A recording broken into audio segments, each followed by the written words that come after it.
We're pleased to be joined by college basketball analytics expert, Evan Miyakawa. Evan, thanks so much for coming on. How are you today? I'm doing good. We are so close to the college basketball season, and I'm excited to talk about it.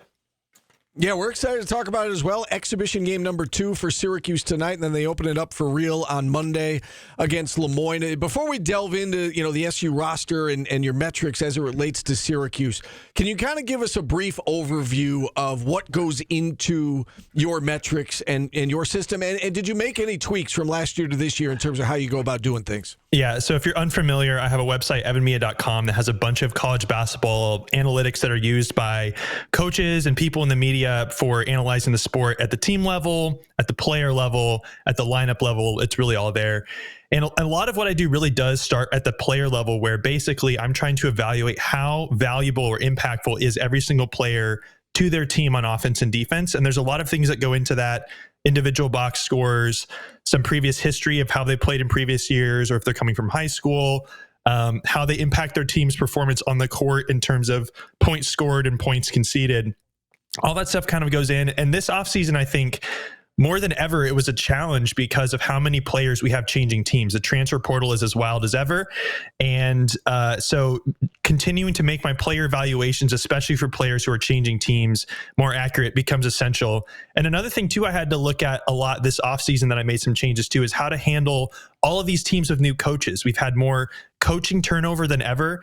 And so in terms of how I build my preseason projections for these teams, one of the things I had to look at is treating teams with new coaches differently than teams with same coaches. And so I made some major tweaks there to kind of be more accurate in how I handle these teams with new coaches, but also getting the right amount of uncertainty related to these teams, because the reality is there's a lot wider spread of outcomes for these teams who have new coaches than teams with returning coaches, just because we already have a little bit of a track record there. Yeah, that's really interesting. And, we just recently, within the last couple of days, saw Syracuse hired an analytics expert. How are college basketball teams and coaching staffs using analytics and applying that, on a day-to-day basis to their daily operation? I think during the season, a lot of it, besides, it's used a lot in scouting. I mean, in terms of deciding how you're going to approach each game, looking at other teams and their preferences and shot diets of terms of how players, what types of shots they take and what you want to make them shoot and what you want to prevent them. But also looking at lineups during the season. How do we optimize the players that we're putting out on the court, both on an individual level, but also in terms of how they work with each other? And so a lot of teams are using what I've built and what I'm continuing to build for optimizing their lineups during the off season. The transfer portal obviously is a super huge deal, and trying to make quick assessments of players just within a couple days of deciding, hey, do we want this player? Does this player fit what we're looking for?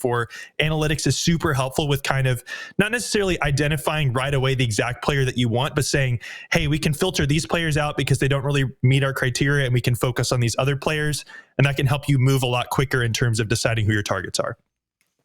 All right, let's talk about Syracuse specifically now, if we could. Based on your metrics, which players are you expecting to have the biggest impact for the Orange this season?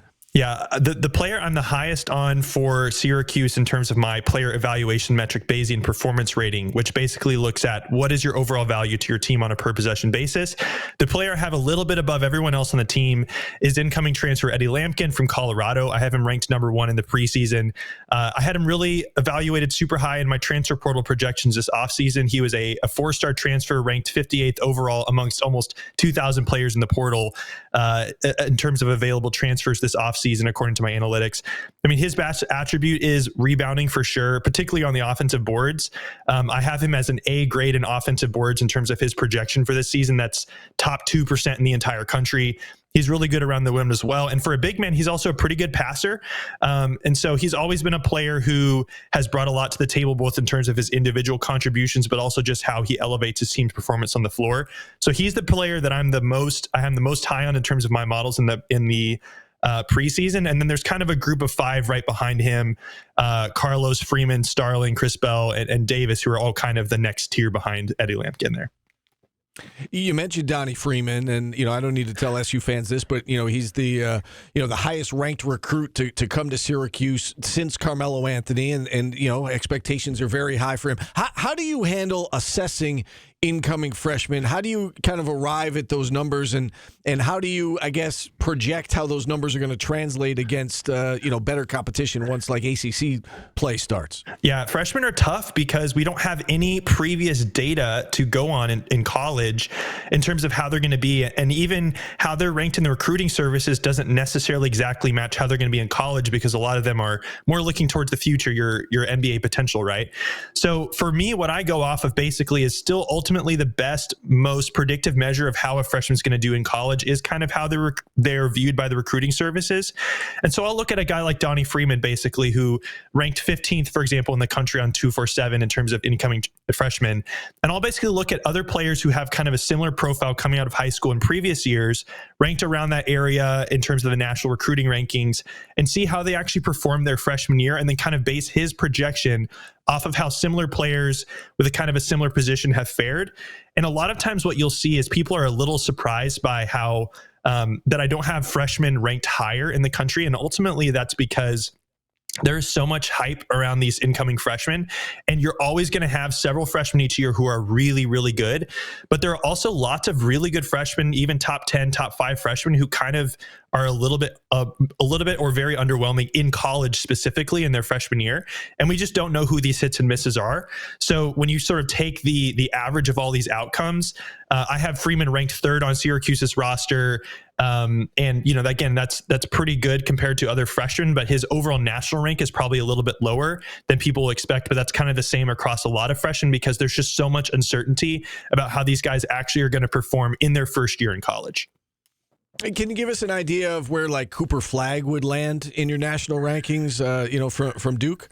Yeah, so Cooper Flagg is the exception, I think, here. Okay. Just for reference, I have Ace Bailey and Dylan Harper from Rutgers, who are kind of consensus 2nd and 3rd behind him amongst freshmen. I have them just borderline top 100 in the country, which is definitely a lot lower than you'll see them. But I have Cooper Flagg ranked 6th in the country in the preseason, and that's because there's a little bit of this kind of outlier handling of these superstar, like, once in a generation type players, and how they often do is really good in college. But you sort of have to handle that a little bit differently than the guys, say, ranked 4 through 25, if that makes sense. Yeah, no, it makes perfect sense. All right, let's get back to Syracuse now. And, Paulie and I were both very impressed by Jaquan Carlos. We didn't really know what to expect, in his first exhibition game, but he came out and not only did he run the team well, but we thought he played really good defense. He was getting on the floor, kind of getting after it defensively. In your rankings, you've got him as the 7th best on the team in terms of defensive performance ratings on the roster. So can you give us an idea what goes into that metric? And, how you go about, I guess, establishing, like, I feel like offense would be a little bit easier because you've got, the points and field goal percentage and all that to go through. How do you assess somebody's defense? Yeah, that's exactly right. Defense is so much harder because there's only so much that we can learn from a player's individual box score statistics. You can basically look at defensive rebounds, steals, and blocks, but that really does not go super far in actually telling you, okay, when this player's on the court, like, how are they impacting your team's overall defensive performance? And so that isn't a component of what goes into my defensive projections and as I'm evaluating a player during the season. And for him, like, his strongest attribute on terms of his individual stats is his steals. He's a pretty good grade in that. But the other thing you have to look at is, okay, when you're on the floor, how are you impacting your team's defensive performance? When you're on the court, is your team's overall defensive performance getting a lot better than when you're not playing? And how is that impacted by other guys around you? And for him at Hofstra, he was solid in that category, but not spectacular. And then when you talk about the level of competition that he's changing, going from the CAA to the ACC, that is taken into account here. So, my projection might be a bit lower than people think, but there's also certainly a case that based on how Syracuse exactly wants to use him, that he could be a lot better than where I'm projecting him. And if he does end up being that successful, he'll quickly, move towards the top of the roster in that regard. But I would, maybe caution that there could be a little bit of time to adjust to the ACC before you start to really see that. Sure. Totally makes sense. How often do you update the rankings? Every day. You do? Okay. That's a lot of work. That's a full-time job, obviously. I guess last question for you, Evan. I'm fascinated by this topic. It's great stuff. Based on your projections, can you give us an idea of who the best teams are in the country are based on your projections, and kind of where Syracuse, falls relative to the best teams. Yes. So as a reminder, I don't put any of my own personal bias or opinion into these. This is all purely based on the objective data that I have and my model sort of predicting how these teams are going to do based on all that data, right? So I have Syracuse 61st in the country. I have them as a 54th best offense in the country, a little bit lower on defense. So that's 10th in the ACC, pretty much right in the middle. In terms of the top nationally, I have Houston ranked number 1 in the country. My top 5 is Houston, Gonzaga at 2, Alabama at 3, Duke at 4, Iowa State at 5.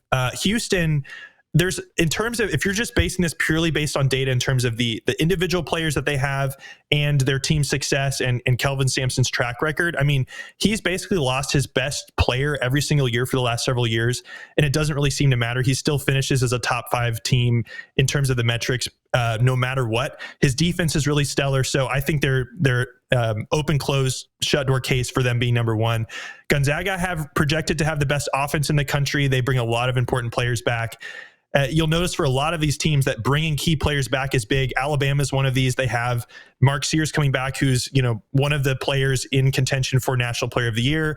Duke is kind of the exception to that. I mentioned them. I have him at 4. Cooper Flagg, I have him ranked really high because of just how much of an outlier he's projected to be by the experts and the recruiting services and whatnot. But there's also a lot of key pieces around him, so I think they're going to be good. They certainly have as high a ceiling as anybody in the country.